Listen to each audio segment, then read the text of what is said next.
Assalamualaikum warahmatullahi wabarakatuh.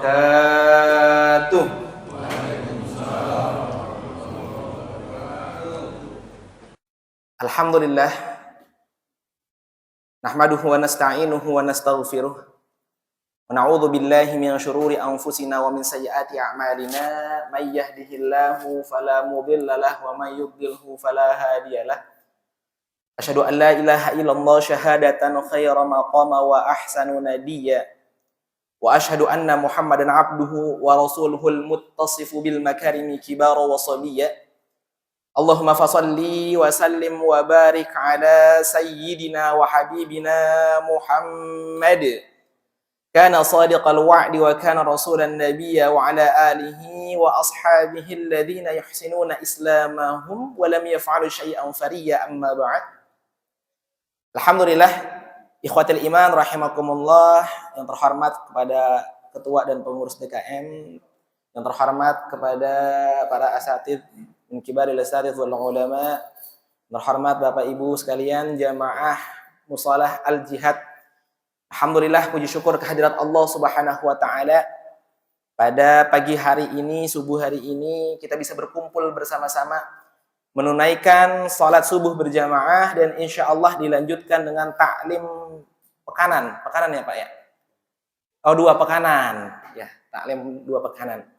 Alhamdulillah, sesuai yang dari arahan Bapak pengurus DKM, insya Allah pada pagi hari ini kita akan mengkaji sirah gitu ya, hayatus sahabah. Sebenarnya kalau misalkan untuk bagaimana kita melihat kehidupan para sahabat, ada salah satu kitab namanya Hayatus Sahabah gitu ya.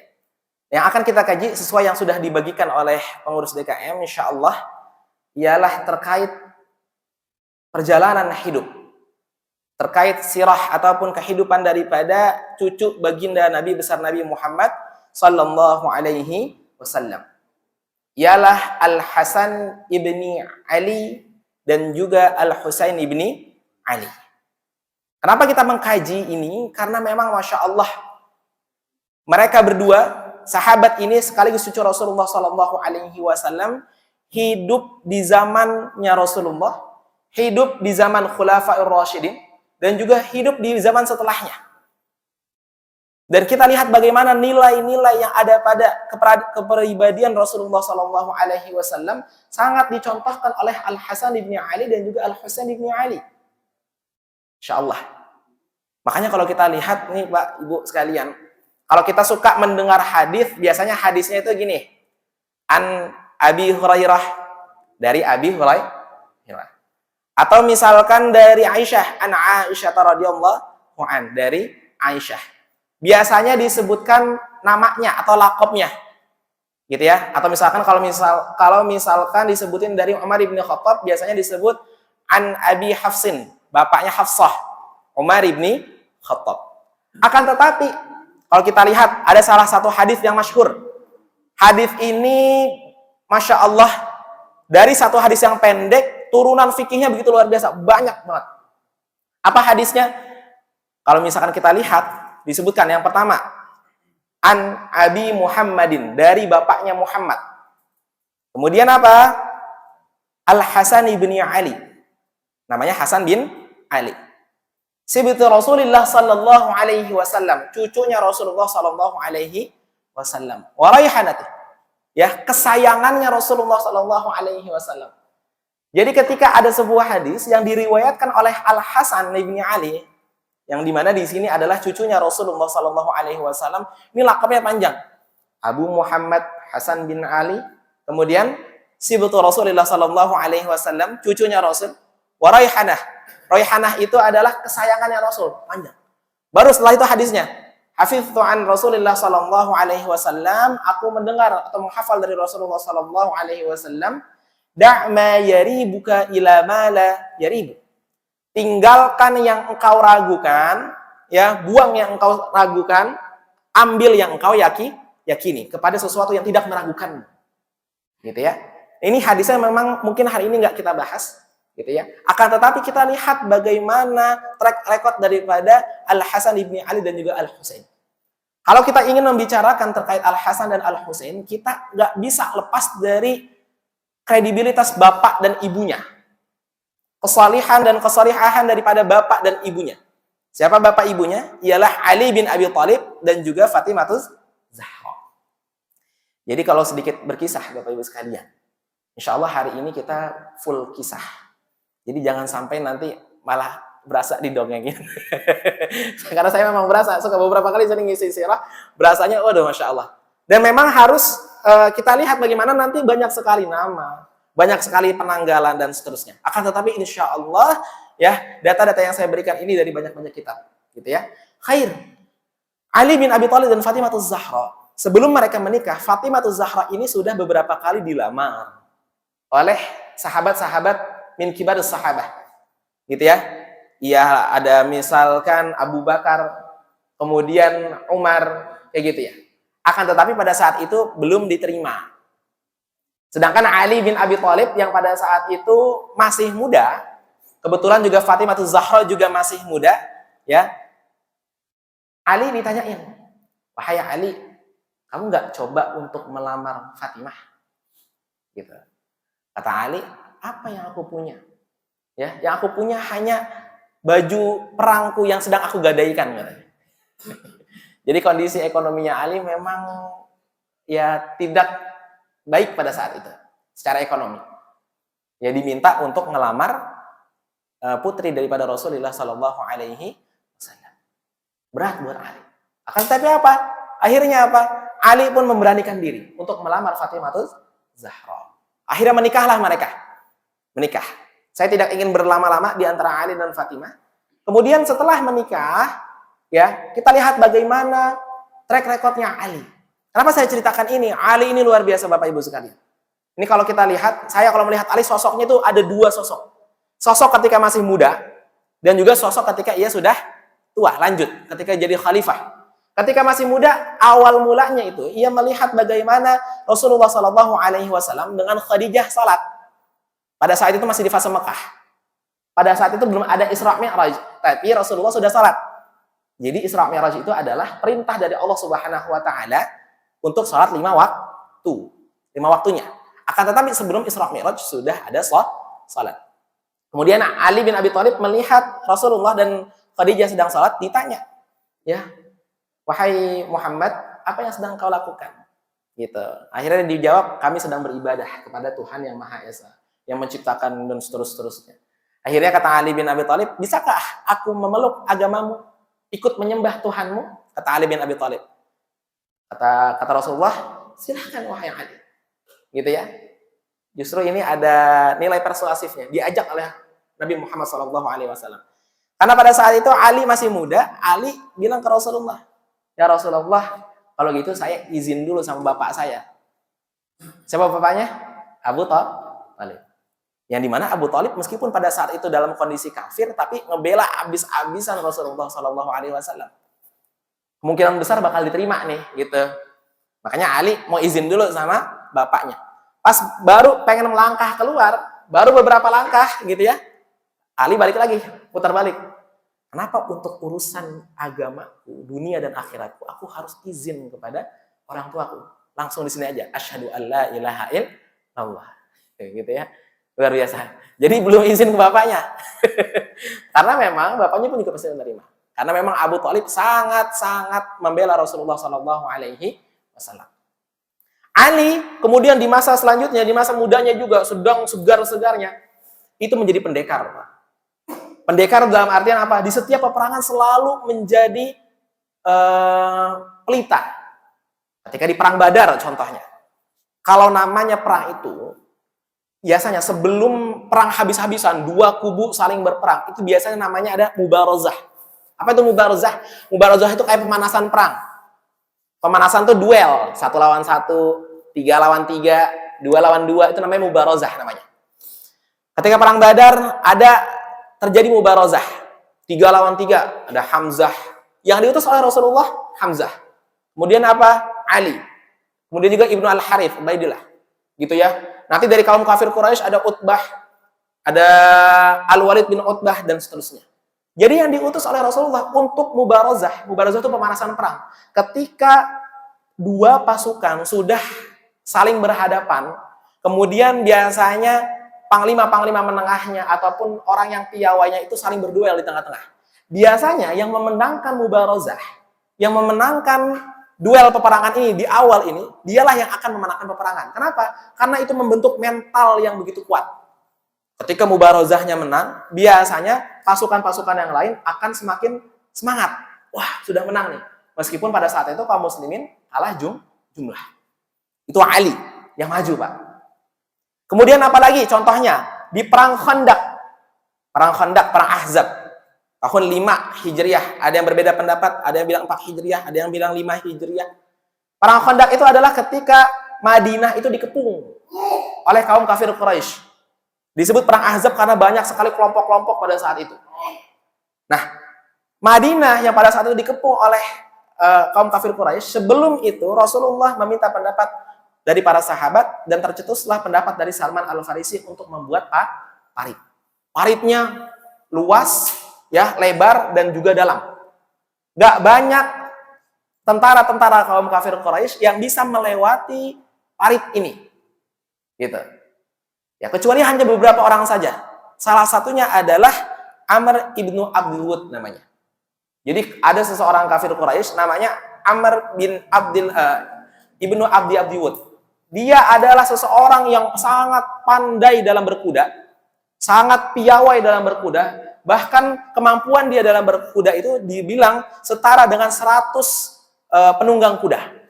Makanya ketika ada parit yang begitu luas, ya, Amr ibnu Abdi Wud ini sangat bisa melewatinya, gitu. Akhirnya apa? Ketika dia masuk, barulah dia mulai meracau. Mana Muhammad? Masuk ke Madinah nih. Mana Muhammad dan seterusnya. Mulai meracau.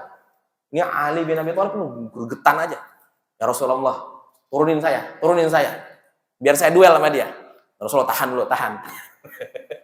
Jadi api semangat mudanya luar biasa. Gitu ya. Akhirnya ketika Rasulullah lihat, tengok kanan kiri gitu ya. Akhirnya ya udah, wahai Ali, kamu yang turun. Padahal ini yang akan jadi lawan duelnya adalah seorang yang sangat ditakuti. Setara dengan 100 penunggang kuda. Makanya dia bisa melewati Khandaq, bisa melewati parit yang dibangun oleh Rasulullah, digali Rasulullah dan para sahabat yang begitu lebar. Ketika akhirnya turun, ya, Ali bin Abi Thalib masih muda, ya, Amr sangat meremehkan Ali. Akhirnya mereka berduel. Ya, berduel hingga akhirnya Ali membunuh Amr. Gitu. Nah, jadi ini kenapa saya ceritakan ini? Saya ingin memberitahukan bahwasannya Ali ini begitu pendekar, sangat semangat dalam jihad fisabilillah, jago bergulat, kuat. Gitu. Setelah menikah dengan Fatimah Az-Zahra, akhirnya Ali bin Abi Thalib di tahun 3 Hijriah. Jadi menikah tahun 2 Hijriah. Punya anak pertama 3 Hijriah, laki-laki. Bapak Ibu sekalian, kita tahu sama-sama bahwasannya memang Rasulullah Shallallahu Alaihi Wasallam turun, ya maksudnya dalam artian diutus oleh Allah Subhanahu Wa Taala untuk memisahkan pendapat, menghilangkan pendapat bahwasannya anak laki-laki jauh lebih utama dibanding anak perempuan. Ya, makanya disebutkan bi ayyi dzambin qutilat. Atas dosa apa anak perempuan pada zaman masa jahiliyah sebelum Rasulullah diutus itu mereka dibunuh. Makanya banyak kisah yang beredar. Kisah beredar apa? Contoh, ntar saya luruskan. Umar bin Khattab. Ini kisah beredar, kisah yang beredar. Saya nggak memvalidkan. Umar bin Khattab sebelum masuk Islam, ya, kisahnya ini masyhur nih soalnya nih di antara kita. Dia sempat membunuh anak perempuannya. Jadi ketika ia punya anak perempuan, ya, istrinya ini nggak tega, akhirnya didandanin jadi anak laki-laki. Ya, berbulan-bulan gitu ya, hingga akhirnya Umar bin Khattab nggak tahu bahwasan anaknya perempuan.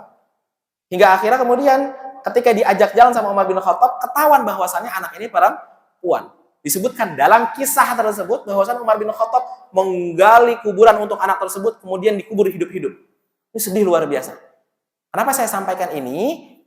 Bahwasannya riwayat daripada kisah tersebut ialah dhaif. Ialah dhaif. Karena apa? Salah satu dari perawi bukan hadis berarti. Kisah tersebut ada seseorang Syiah. Mohon maaf, yang dimana memang orang Syiah ini tidak suka dengan Umar. Oke, dibikin framingnya Umar tuh begitu kejam pada saat itu. Bahkan disebut-sebut bahwasannya ketika Umar lagi ngegali tanahnya, anaknya itu sambil ngelapin keringatnya Umar. Sedih banget Pak ya.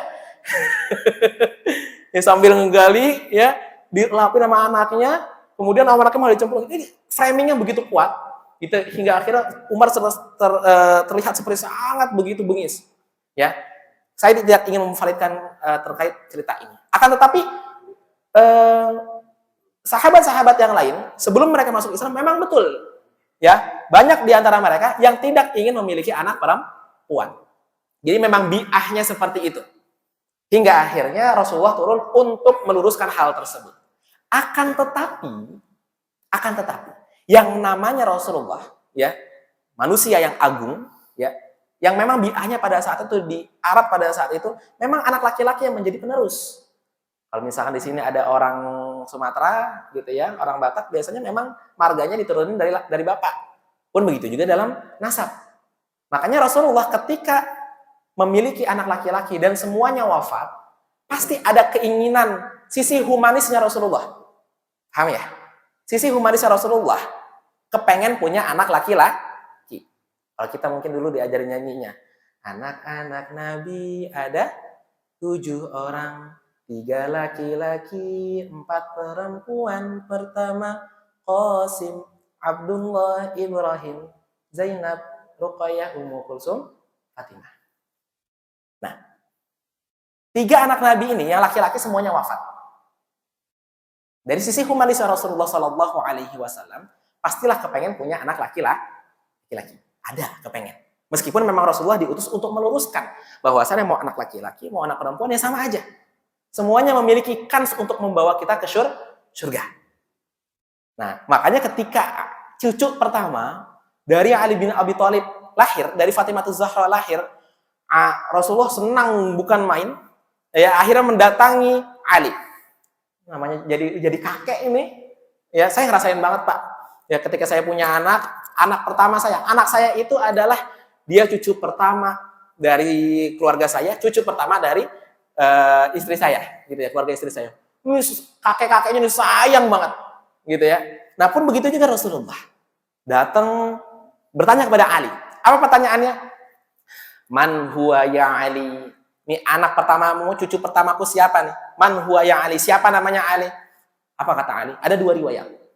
Ini kenapa tadi saya ceritakan Ali ini begitu jagoan pendekar? Kata Ali, sammaituhu harban ya Rasulullah. Aku beri nama dia Harb ya Rasulullah. Apa itu Harb? Perang. Bapak punya anak pertama laki-laki dikasih nama Harb. Apa itu Harb? Perang. Dalam riwayat lain dikasih nama Hamzah. Karena memang Ali ngefans banget sama Hamzah. Hamzah itu jago perang juga, pendekar juga. Kalau kita berburu rusa, berburu kambing, Hamzah itu berburunya singa. Makanya Ali itu ngefans banget sama jagoan-jagoan gitu ya. Pas ketika menjadi ada anak pertama, ditanya sama itu Harban ya Rasulullah. Aku kasih nama dia Harb, perang. Bapak kalau jadi kakeknya gimana? Minta ganti pasti ya.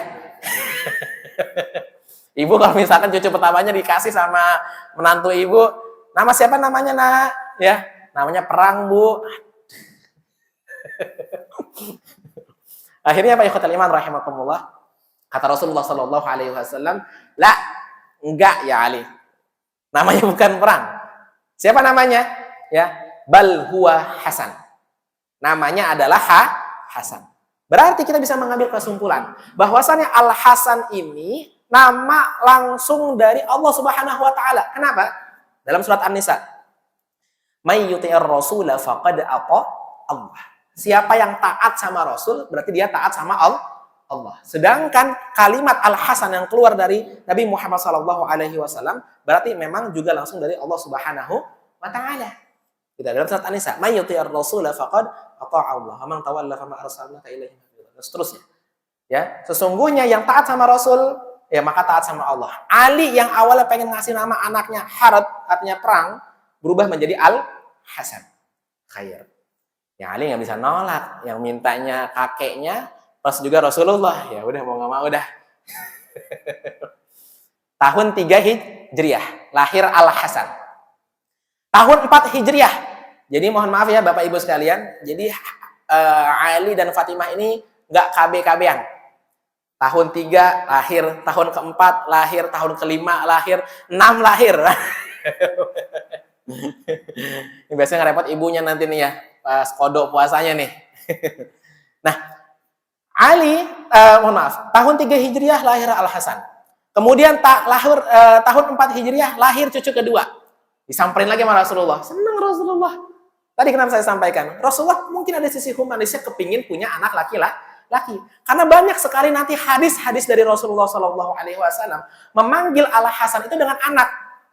Inna bani hada sayyidun wa inni la arju an yuslihallahu bihi baina fi'atayn min ummati. Kata Rasulullah, anakku ini gitu adalah seorang sayyid, seorang pujangga. Manggilnya bukan cucuku. Kan kalau cucu dalam bahasa Arab itu namanya ibnul ibn, anaknya anak. Tapi Rasulullah memanggil Al-Hasan, inna bani hada, sesungguhnya anakku ini, gitu ya. Saking Rasulullah tuh pengen mungkin punya anak laki-laki gitu. Dan sangat sayang sama Al-Hasan dan Al-Husain. Anak kedua lahir. Rasulullah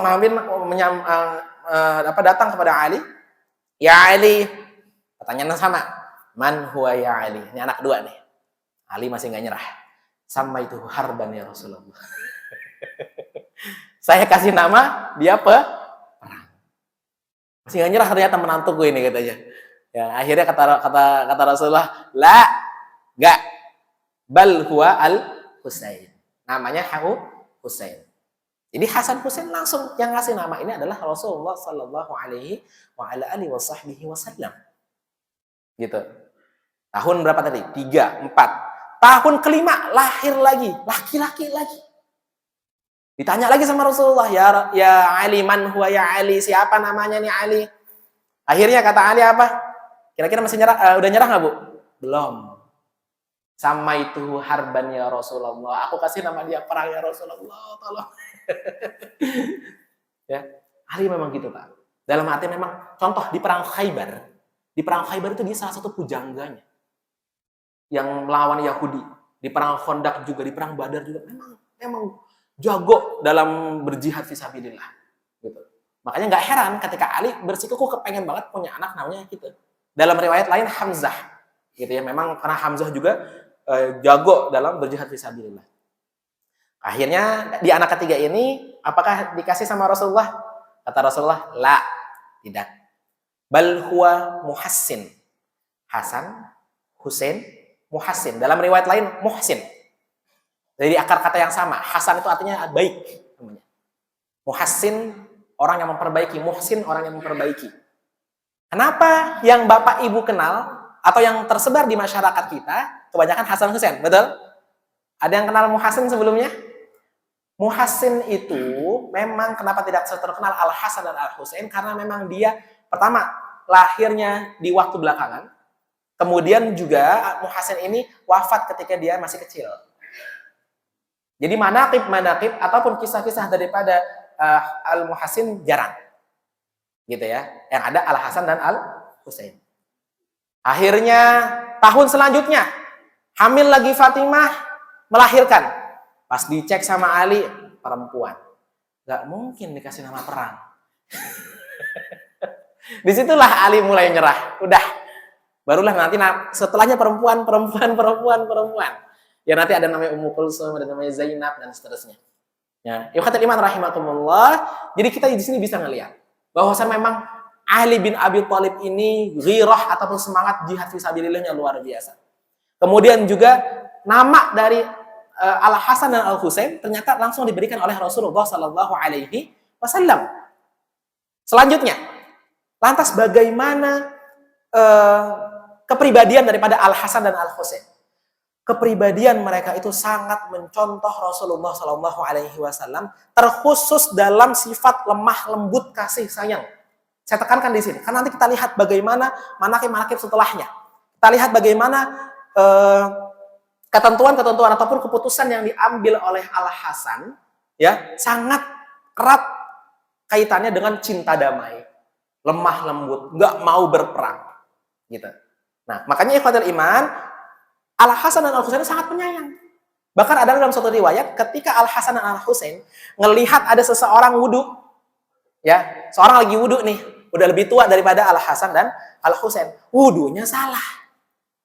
Karena dia nyadar, mereka berdua nyadar ini masih kecil, makanya apa? Nggak mau langsung ngasih tahu karena takut orang yang wudhunya salah ini tersinggung, gitu ya. Ini namanya sudah tua, gitu ya. Maksudnya jarang orang bisa menerima dikasih tahu sama anak masih muda, apalagi masih kecil, gitu. Akhirnya apa? Tapi karena Al Hasan dan Al Husain punya privilege langsung dekat dengan Rasulullah, jadi tahu bagaimana Rasulullah berwudhu. Makanya biasanya hadis-hadis terkait wudhu itu adalah hadis-hadis yang diterima dari sahabat-sahabat yang dekat dengan Rasul. Kenapa terjadi hadis-hadis tentang wudhu? Contoh, ada seorang sahabiah binti Muawidh namanya, binti Muawidh itu disayang banget sama Rasul. Saking disayang sama Rasul, ketika datang ke rumah Rasul, Rasulullah tuh udah nganggep dia kayak anak. Sini. Gitu ya. Tolong tuangin air. Sambil dituangin air, Rasulullah wudhu di depannya. Makanya dia bisa meriwayatkan bagaimana Rasulullah berwudhu. Kayak gitu. Pun begitu juga Al Hasan dan Al Husain. Bagaimana cara Al Hasan dan Al Husain memberitahu orang yang lebih tua tersebut? Akhirnya Al Hasan dan Al Husain pura-pura berselisih. Yang satunya seakan-akan wudhunya mirip sama orang yang salah tadi. Yang satunya membenarkan. Contoh misalkan, wahai Al Husain, kamu wudhunya salah. Kok kamu wudhunya seperti ini. Menceritakan bagaimana wudhu orang tua yang salah tadi. Gitu ya. Orang yang tadi wudhu, kok kayak saya ya wudhunya? Katanya diluruskan lagi. Bahwasannya kata Rasulullah SAW, bahwasannya Rasulullah ketika berwudhu begini. Yang satu lagi acting lagi. Oh iya gitu ya. Iya maaf ya. Iya. Saling acting di depan, yang disinggung gitu ya, tidak merasa tersinggung secara langsung, tapi bisa mendapatkan pelajaran. Apa kaidahnya? Al-mutasabbib kal mubashir. Orang yang memberikan sebab seperti orang yang melaksanakan langsung. Ya, seorang muadzin. Makanya Umar bin Khattab itu ketika mengatakan, aku lebih kepengen menjadi muadzin kalaulah aku bukan khalifah. Karena di zaman itu ya, yang menjadi imam adalah khalifah. Kata Umar bin Khattab, kalaulah aku bukan khalifah, aku pengen jadi muadzin aja. Kenapa? Karena pahalanya luar biasa. Sebab dari dia beradzan banyak orang datang ke masjid. Maka dalam madzhab Asy-Syafi'i ya, bahwasannya muadzin itu bisa lebih utama daripada imam. Siapa muadzin di sini? Ini luar biasa. Dapat keistimewaan luar biasa. Berlomba-lomba dah jadi muadzin. Gitu ya, kalau memang diberikan oleh DKM. Karena memang itu pahalanya luar biasa. Al-mutasabbib kal mubashir. Orang yang memberikan sebab, karena dia beradzan, orang-orang datang, Allahu Akbar, itu pahalanya berjubel. Ya, ada muadzinnya di sini ya. Khair. Kembali ke tadi. Ya, Al Hasan, kita kisahkan Al Hasan dulu. Wajahnya itu paling mirip sama Rasulullah SAW. Makanya ketika Al Hasan ataupun Al Husain digendong sama Abu Bakar, jadi ini kan namanya sahabat kan pada dekat gitu ya. Ketika masih bayi, digendong sama Abu Bakar. Ali, coba dong saya mau gendong anak kamu, gitu ya. Kalau bahasa kita. Digendong, kata Abu Bakar, diledekin Ali. Ya. Syabbihun bin Nabi, laisa syabbihun bin Ali. Apa artinya? Ini anak kok miripnya sama Nabi, kagak mirip sama si Ali, gitu ya. Wa Ali yadhak. Ali ketawa, senang. Jadi miripinnya sama Rasul. Ya wajar, karena cucunya Rasul. Kecuali dimiripinnya sama yang lain, kayak gitu ya. Ya Ali marah. Tapi ini karena dimiripinnya sama Rasul, ya Ali senang, Ali yadhak, gitu ya. Jadi memang betul, secara wajah Al Hasan dan Al Husain itu mirip sama Nabi. Makanya para sahabat, kalau aku rindu sama Nabi, aku bisa melihat tuh cucunya Nabi, wajahnya mirip, perilakunya juga sama, gitu. Nah, ikhwatul iman rahimakumullah, ketika Al Hasan dan Al Husain ya masih kecil, itu Rasulullah sudah wafat. Ketika mereka umurnya kurang lebih 10 tahun, ya. Itu sudah wafat Rasulullah. Makanya jarang kita mendengar hadis-hadis dari Al Hasan dan Al Husain. Sekalinya ada tadi hadis tadi nih, dak ma yaribuka ila ma la yaribuk. Maka ikhwatul iman rahimakumullah, kita lihat bagaimana track record ketika mereka remaja. Ketika mereka remaja ikhwatul iman rahimakumullah, mereka itu udah menjadi koordinator, termasuk Al Hasan. Saya sebutkan di sini Al Hasan ya, anak pertama nih, kakaknya. Ini udah menjadi koordinator. Koordinator apa? Pemuda. Ini kalau kita Karang Taruna gitu ya. Tapi ini skupnya lebih kuat, lebih besar. Karena pada saat itu pemuda-pemuda yang umur belasan tahun udah ikut perang. Mungkin anak-anak sekarang kita juga pada perang, Pak. Cuman perangnya di HP gitu ya. Ya, sedangkan para sahabat pada saat itu umur belasan tahun sudah ikut perang, termasuk Al-Hasan dan Al-Husain. Ketika penaklukan Konstantinopel, meskipun pada saat itu belum takluk, Al-Hasan dan Al-Husain ikut. Gitu. Nah, ikhwatul iman rahimakumullah, itulah Al-Hasan dan Al-Husain secara kepribadian, gitu ya. Bahkan kalau kita melihat Al-Hasan ini sebagai koordinator, siapa bawahannya di situ? Ada Ibnu Umar. Siapa Ibnu Umar? Ibnu Umar ini anaknya Umar. Salah satu periwayat hadis terbanyak. Anas bin Malik masih muda, khadimu Rasulullah sallallahu alaihi wasallam. Pelayannya Rasul, masih muda juga. Ketuanya siapa? Al-Hasan. Ya. Ibnu Umar ketuanya siapa? Al-Hasan. Abdullah bin Zubair. Siapa Abdullah bin Zubair? Anaknya Zubair. Anak daripada Asma binti Abu Bakar. Siapa Asma? Asma itu adalah anaknya Abu Bakar yang Abu Bakar perintahkan untuk bawa bakul, Bu. Ini saya ngomongnya ke ibu-ibu. Asma itu pada saat itu ketika Rasulullah hijrah. Ketika Rasulullah hijrah, itu diperintahkan oleh Abu Bakar, ya, disuruh membapaknya, kamu tugasnya bawa bakul makanan. Diikat gitu. Ada bakul di belakang, diikat. Kemudian apa? Kemudian membawakan makanan kepada Rasulullah dan Abu Bakar. Dan itu bermil-mil jauhnya, Bu. Bahkan kalau sampai ke Gua Sur itu kurang lebih 5 mil. Itu Asma. Apa yang lebih hebat lagi, Ustaz? Yang lebih hebat lagi, Asma binti Abu Bakar ketika hijrahnya Rasulullah lagi hamil. Ini luar biasa. Makanya Abu Bakar itu kalau udah mau bantu Rasul itu totalitasnya bukan main. Nggak hanya dirinya, anak-anaknya diikut sertakan dalam prosesi hijrahnya Rasulullah. Asma binti Abu Bakar lagi hamil, suruh bawa bakul. Akhirnya apa? Asma khawatir sama kandungannya. Akhirnya sabuk yang ia gunakan untuk mengikat di punggungnya, ia sobek jadi 2. Dia sobek. Yang satunya untuk mengikat bakul, yang satunya apa? Untuk mengikat perutnya, biar menjaga kesehatan janinnya, biar gak kemana-mana gitu perutnya. Gitu. Makanya diberikan gelar oleh Rasulullah, Asma itu apa? Dzatun nitaqain, pemilik 2 sabuk. Ini Asma senang banget nih. Nah, akhirnya nanti Asma punya anak namanya Abdullah bin Zubair yang nanti akan syahid. Ya, menjadi pemimpin Mekah. Pokoknya kalau ngomongin sirah biasanya kemana-mana. Tapi intinya kenapa saya ceritakan ini? Para sahabat dari kalangan muda yang mulia, Abdullah bin Zubair, Mus'ab bin Zubair, kemudian siapa lagi? Ibnu Umar, ya, dan seterusnya ini. Pemimpinnya siapa? Al-Hasan. Pemimpinnya Al-Hasan. Gitu. Pemimpinnya. Makanya ketika Ali bin Abi Thalib, ketika Utsman, di zaman Utsman itu, Bau, ya, di zaman Utsman, di khalifah ketiga, Utsman itu wafatnya itu, syahidnya itu ketika dikepung, terjadi fitnah. Rumahnya Utsman dikepung. Siapa yang ngejagain rumahnya Utsman? Al-Hasan dan Al-Husain. Makanya kita luruskan nih, mohon izin. Kalau orang-orang Syiah mengatakan, mohon maaf. Kalau orang-orang Syiah mengatakan bahwasannya mereka membenci Umar, Utsman, lah Ali saja memerintahkan anaknya untuk melindungi Utsman. Ketika Utsman rumahnya dikepung, yang memerintahkan Al-Hasan dan Al-Husain untuk menjaga rumahnya Utsman adalah Ali. Jadi Ali saja membela Utsman. Gitu. Itu yang pertama. Yang kedua, ketika Ali bin Abi Thalib menjabat sebagai khalifah, mungkin ada sebuah peperangan. Ini yang penting nih, Bu. Ya, karena ini mengakar kemana-mana. Ali bin Abi Thalib itu ketika menjadi khalifah, itu ibu kotanya itu di Kufah. Rasulullah, Abu Bakar, Umar, Utsman, semuanya menjadikan ibu kotanya di Madinah. Ali itu di Kufah. Kenapa di Kufah? Mohon maaf. Karena memang Kufah, mohon maaf, paling sulit diatur pada saat itu. Sampai Ali mengatakan, aku tinggal di tempat yang aku bosan kepada mereka bosan kepada aku. Itu Kufah. Nah, ketika orang-orang Khawarij memerintahkan pembunuh untuk membunuh pemimpin-pemimpin Islam, gitu, membunuh Muawiyah, membunuh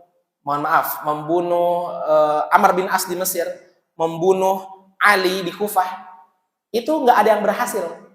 Jadi Amr bin As berhasil dilindungi, Muawiyah dilindungi, Ali bin Abi Thalib inilah yang dibunuh.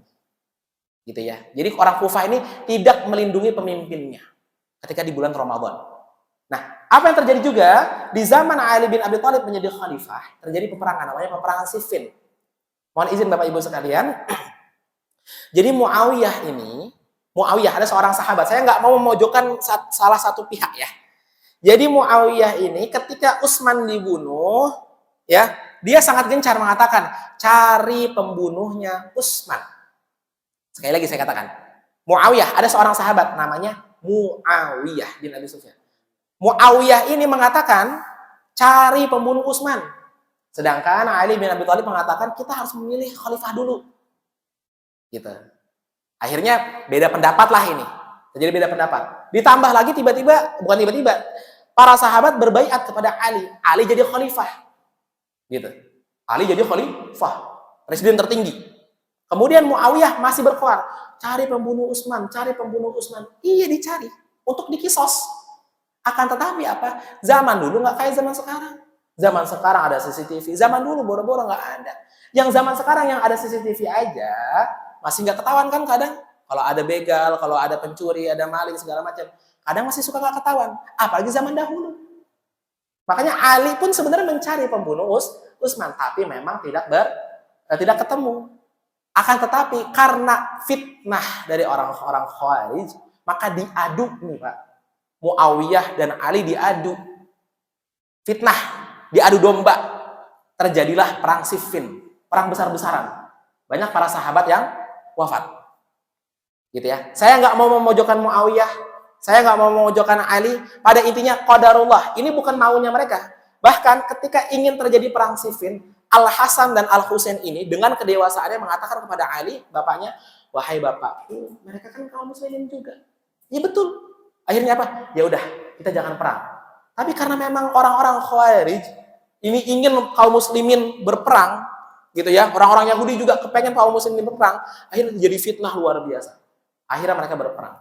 Pada intinya sebelum terlalu jauh, Muawiyah di zaman Khalifahan Ali, Muawiyah pernah berperang melawan Ali di perang Siffin.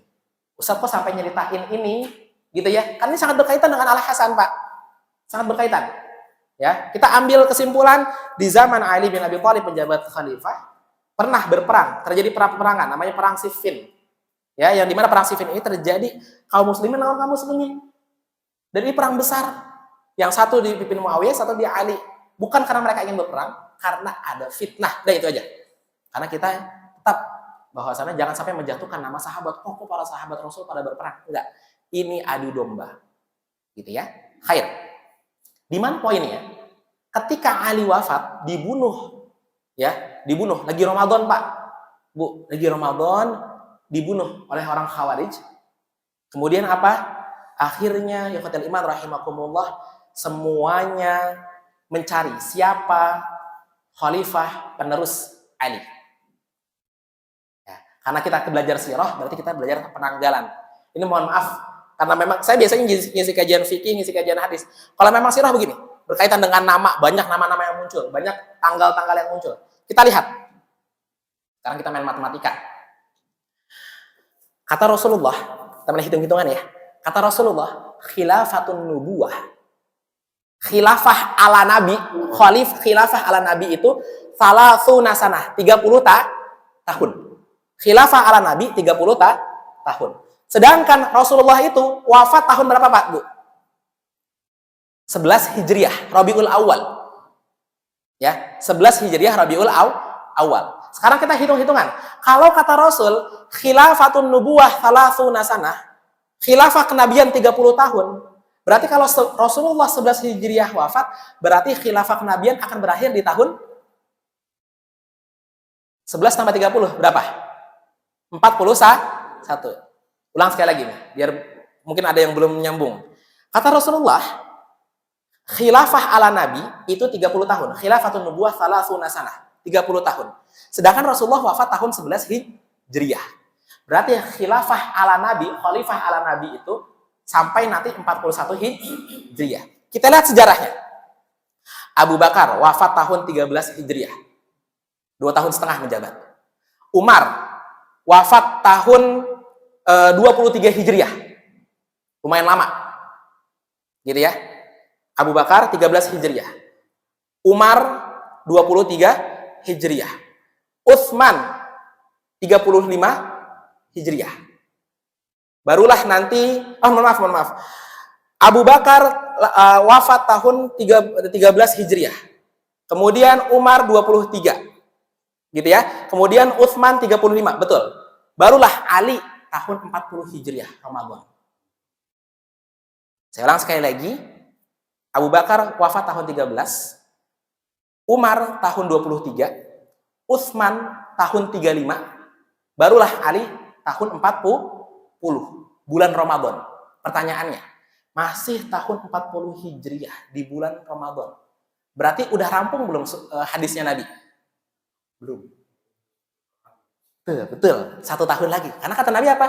Khilafatun nubuwah salasuna sana 30 tahun. Ali wafat tahun 40 Hijriah bulan Ramadan. Akhirnya Pak Ikhwatul Iman rahimakumullah, ketika Ali wafat dibunuh, ya, lagi sholat di bulan Ramadan, akhirnya 80%, sebagian besar para sahabat memilih siapa? Berbaiat kepada Al-Hasan.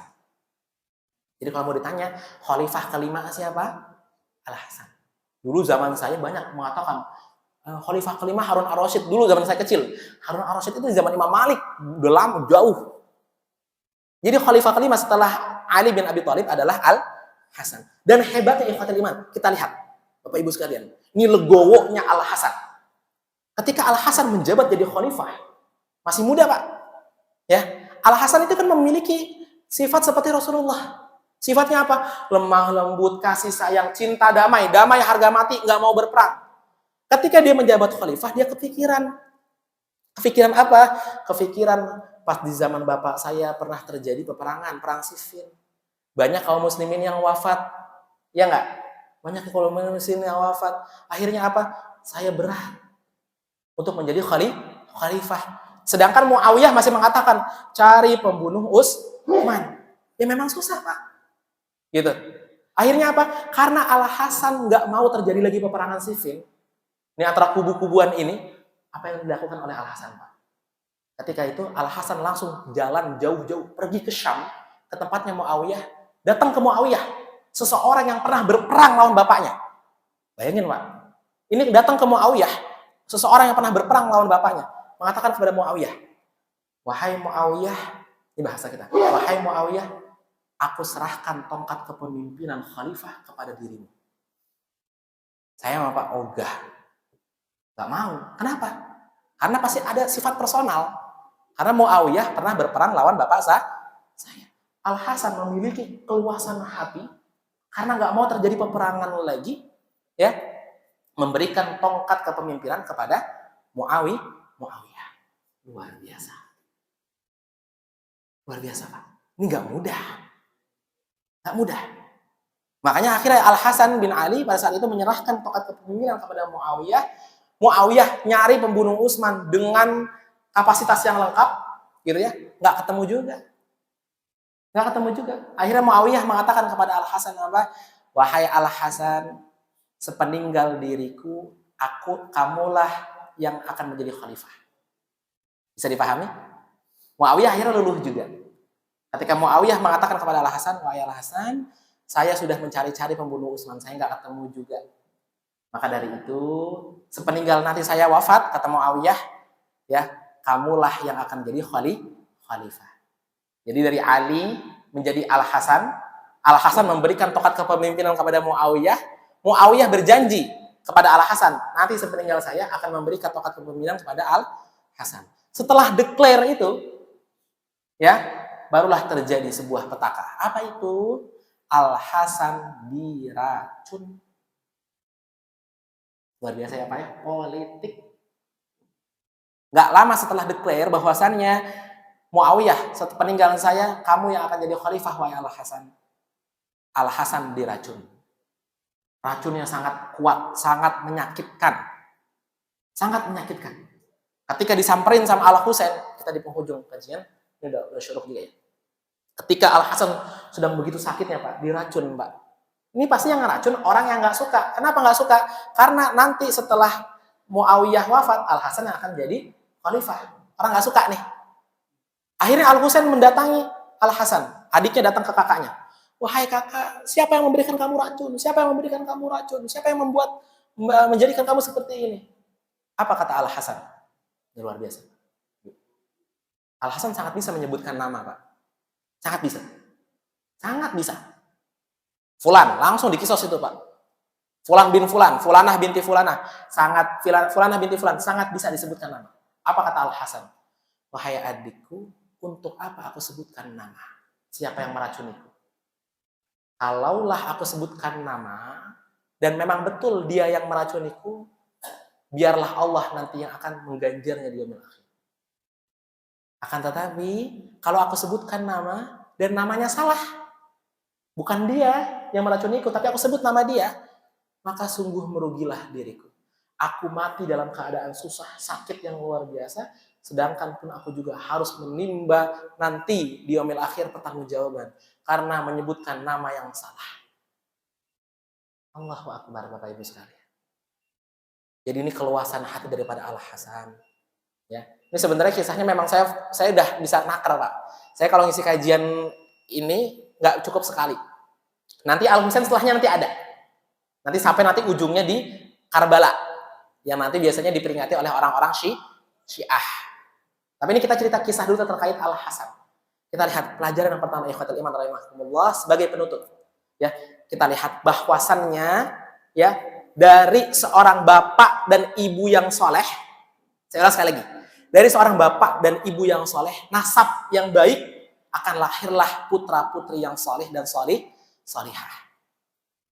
Makanya ada sebuah hadis ya, innal halala bayyinun wa innal harama bayyinun wa bainahuma umurun mushtabihat. Halal jelas, haram jelas, yang tengah-tengah namanya syubhat. Ketika kita pengen punya anak yang soleh, jauhi halal, jauhi yang haram, yang syubhat. Ada sebuah pertanyaan datang ke saya, Pak, Bu.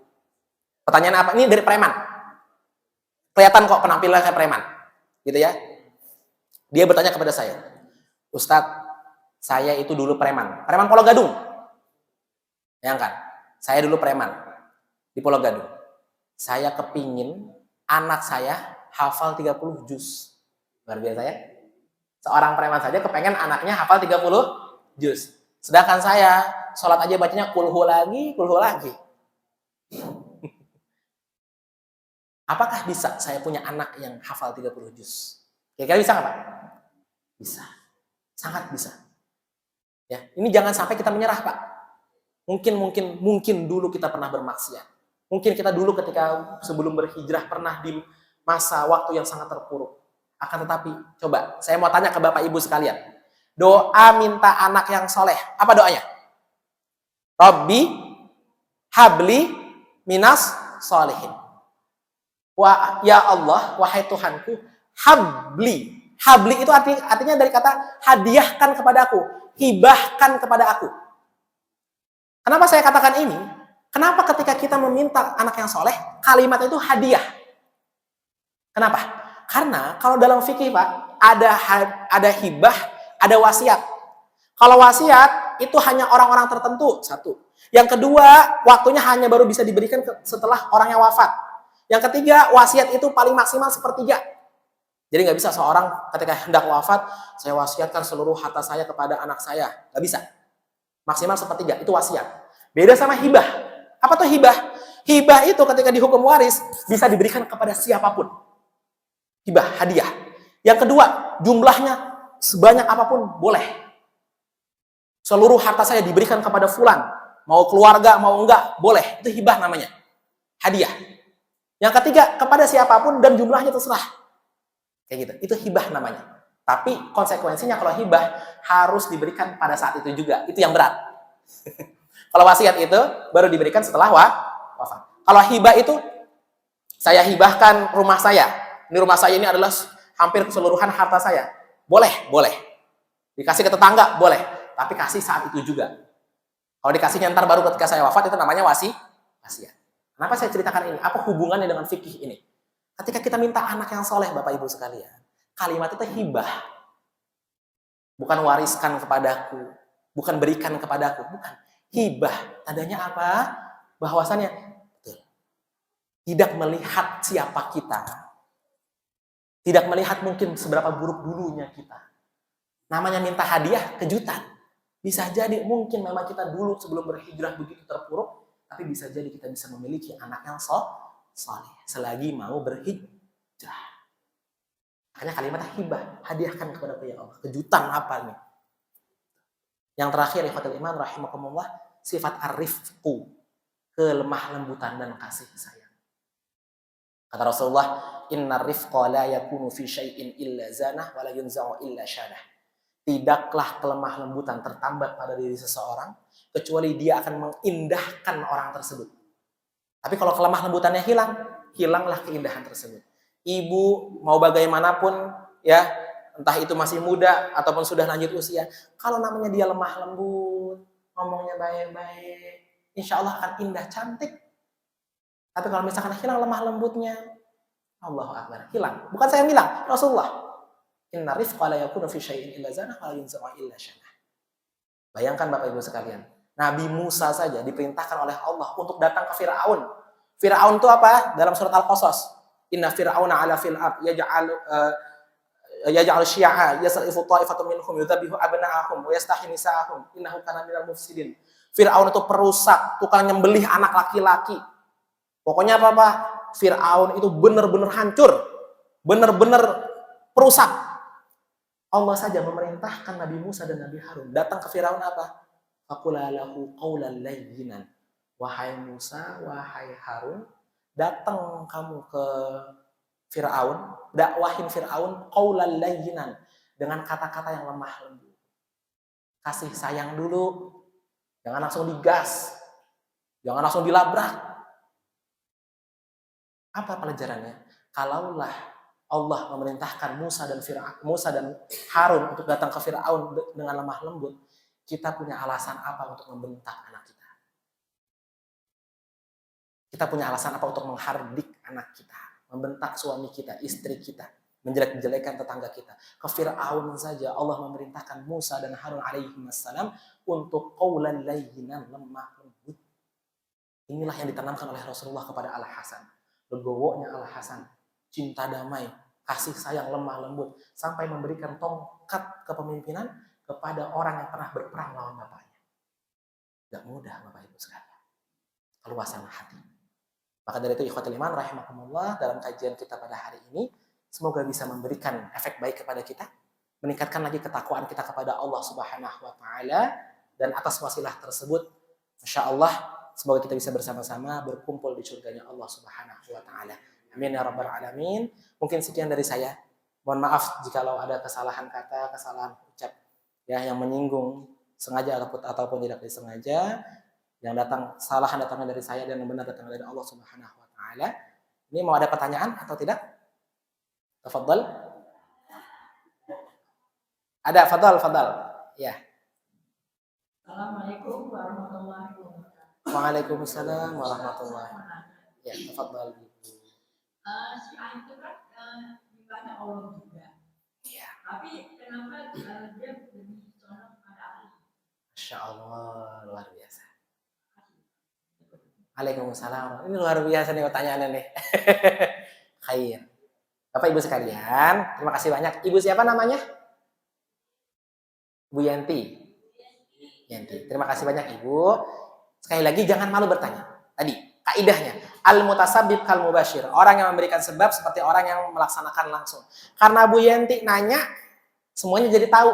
Bu Yanti dapat pahalanya sabrak-abrak. Ya, ya. Makanya Jibril ketika mengetahui apa itu iman, Islam, ihsan udah tahu Jibril. Tapi datang ke Rasulullah pura-pura nanya biar para sahabat tahu. Ini cara salah satu nyinggung orang atau memperbaiki orang cara paling baik gitu ya. Jadi pura-pura nanya. Bukan langsung ngelabrak orang. Baik, Syiah. Terima kasih banyak Bu Yanti. Syiah itu awal mulanya tadi. Alhamdulillah ya, tadi kita sudah melihat bagaimana terjadi ada beda pendapat. Saya nggak mau mengucilkan Muawiyah. Nggak mau.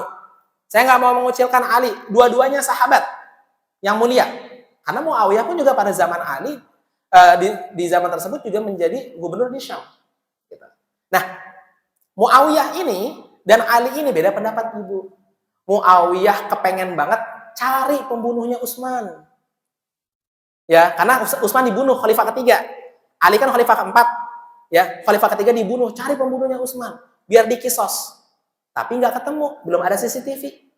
Kalau sekarang kan kita ada orang jatuh aja langsung kameranya banyak, nolongin mah kagak. Langsung bervideoin. Terjadi ini di Jalan Wisma Asri. Waduh, yang nolonginnya mah, yang kameranya banyak banget. Gitu. Zaman dulu nggak ada. Ali pun mencari membunuh Utsman, tapi nggak ketemu. Intinya terjadi beda pendapat antara Ali dan Muawiyah. Kalau udah beda pendapat, berarti ada politik nih. Ada kubu Ali, ada kubu Muawiyah. Nah, yang kubu Ali disebut Syiah Ali. Syiah itu artinya pengikut. Syiah itu artinya pengikut. Gitu. Kemudian kubunya Muawiyah disebut Syiah juga, tapi Syiahnya Muawiyah. Saya di sini nggak mengatakan mereka kubu-kubuan saling berperang, bukan. Perperangan sifil, sekali lagi saya katakan karena fitnah adu domba. Udah. Karena apa? Takutnya saya malah mencemarkan nama dua sahabat ini. Ya, khair. Ada Syiah Ali, pengikutnya Ali, ada Syiah Muawiyah, pengikutnya Muawiyah. Tapi yang tren adalah Syiah Ali. Kayak gini contoh, ada arba'in, ada kata Rasulullah itu barang siapa yang menghafal man hafidha min ummati arba'ina haditsan, siapa yang hafal 40 hadis akan begini. Nanti akan dibangkitkan dengan para ulama dan fuqaha dan seterusnya. Para ulama tuh langsung ngumpulin 40 hadis. Imam An-Nawawi ngumpulin 40 hadis. Makanya ada kitab Arba'in An-Nawawi. Imam At-Tabrani juga ngumpulin 40 hadis. Tapi yang paling tenar Arba'innya Imam An-Nawawi, gitu maksudnya. Ya pun begitu juga, ada Syiah Ali, ada Syiah Muawiyah. Tapi yang tenar Syiah Ali. Nah, kalau sudah terjadi pengkultusan seperti ini, mulailah nanti nih. Ya, orang-orang contohnya Abdullah bin Sabah, kemudian juga orang-orang Khawarij, orang-orang Yahudi paling senang. Orang-orang Yahudi itu paling senang adu domba dan memporak-porandakan. Makanya apa? Orang-orang Syiah tersebut dipecah menjadi 4 kubu. Ada yang kubu pertama hanya sekedar simpatisan Ali, terkait perbedaan pendapat dengan Muawiyah.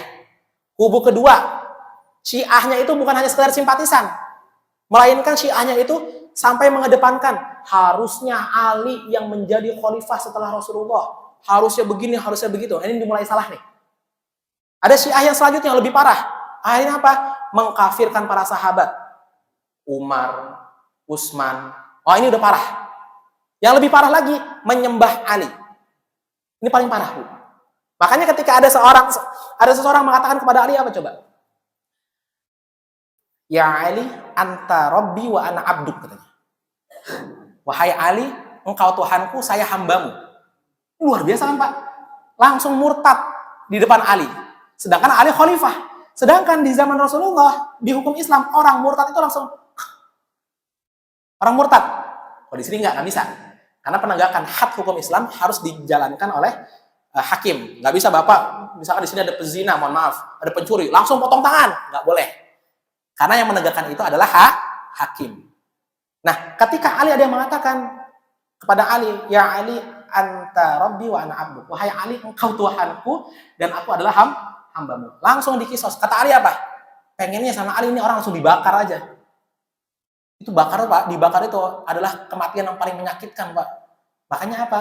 Siksaan orang yang bermaksiat nanti ya, yang nanti amalan timbangan amalnya lebih kurang daripada maksiatnya, dosanya, maka akan dimasukkan kepada neraka. Siksaan Allah bukan dengan alat-alat yang lain, dengan instrumen-instrumen yang lain, melainkan dengan api. Kata Ali, kalaulah tidak ada larangan dalam membakar seseorang, maka saya akan bakar kamu. Kenapa? Karena nggak boleh, Pak, menghukum dengan membakar itu nggak boleh. Yang boleh membakar hanya Allah. Makanya sekalinya ada kisos dalam Islam itu hukum pancung. Dan itu kematian yang paling tidak menyakitkan. Karena langsung putus tuh syaraf-syarafnya, ke otaknya, pusat rasa sakit. Kalau ibu melihat mungkin rasa kejam, wah kepalanya lepas dari badannya. Justru itu tidak sakit, Bu. Tidak lebih sakit dibanding dibakar. Kata Ali, saking Ali nggak sukanya dijadikan Tuhan, kalaulah Nabi Muhammad tidak melarangku untuk membakar seseorang, aku bakar memang. Karena yang boleh membakar hanya Allah, tapi tetap dikisos. Jadi ibu, nah itu dia. Syiah itu terjadi awal mulanya karena tadi perang Siffin, perbedaan pendapat antara Muawiyah dan juga Ali bin Abi Thalib. Saya meluruskan mungkin juga dari DKM ya. Ustaz, gimana kalau sekarang tuh Iran bantu-bantu ya Iran kan ini ya di zaman Rasulullah di perang Khaybar, ini sebagai penutup aja deh. Karena saya habis ini ada pelantikan IKADI, Ikatan Dai Indonesia di Jati Asih. Mohon maaf ya nggak bisa lama, mungkin nggak bisa membersamai juga ikut makan. Khair. Ketika Rasulullah di perang Khaybar, ikhwatul iman rahimakumullah, ini ditunjuk, ini di surga. Kan banyak syuhada tuh, orang-orang syahid. Ini di surga, ini di surga. Kemudian apa? Rasulullah menunjuk, wa finnar, hada finnar, dia di neraka. Para sahabat langsung bingung. Ya Rasulullah, dia perang dengan penuh semangat. Dia perang dengan mati-matian. Ya, dia perang dengan di garda terdepan. Kok biasa dia di neraka? Kata Rasulullah apa? Coba lihat baik-baik. Bilal pada saat itu yang ditunjuk. Lihat baik-baik. Ternyata ketika dilihat baik-baik adalah lukanya itu dari hasil bunuh diri. Jadi ketika dia berjihad, banyak luka-luka sayatan pedang, dia kesakitan, sakit. Paham ya? Maksudnya apa ya? Dia berperang kesakitan, ada luka sakit, pengen cepat mati gitu kan. Jadi dia bunuh diri. Sayang banget ya? Padahal di depan mata tuh. Yang dijanjikan tidak sakit itu untuk orang yang berjihad, itu sakaratul maut. Kalau luka mah tetap sakit. Luka mah tetap sakit. Sakaratul maut. Sakaratul maut itu apa? Nazak. Nazak itu ketika tuh yang kaki kita tuh udah dingin, apa pas udah kerongkongan udah mulai itu nazak namanya. Maka dari kalimat an-nazi'at, malaikat yang mencabut nyawa dengan keras. Itu nazak namanya. Nah, tetap sakit dan sahabat itu karena saking sakitnya nggak kuat, nggak sabar gitu ya, dia bunuh diri biar cepat mati gitu. Sayang banget. Setelah itu apa kata Rasulullah? Abu kama qala Rasulullah SAW, innallaha la yu'ayyidu hadzal din birajulin fajir. Memang terkadang Allah menolong agama ini dengan seseorang yang fajir. Apa itu fajir? Orang yang buruk. Termasuk ahli neraka. Gitu ya. Kita memang tidak sepemahaman dengan Syiah. Kita juga nggak mau nyembah Ali. Kita tidak mengkafirkan para sahabat. Akan tetapi, ketika kita melihat fenomena ini, bukan kita antipati. Gitu ya. Antipati, oh nggak mau pokoknya. Kubu-kubu yang didukung sama Syiah. Dan seterusnya saya nggak usah sebutin nama deh. Selagi kita tidak mencampurkan akidah kita, gitu ya, dengan Syiah, it's okay, nggak ada masalah. Pun di perang Ahzab itu kan perang kubu-kubuan, termasuk di Piagam Madinah. Ketika Rasulullah masuk ke Madinah itu ada orang Yahudi. Kata Rasulullah apa? Ketika nanti Madinah diserang, mau orang Yahudi, mau orang Muslim, semuanya pertahankan Madinah. Jadi no problem. Selagi kita tidak mencampurkan akidah kita harus kuat. Wallahu ta'ala a'lam bissawab. Ya.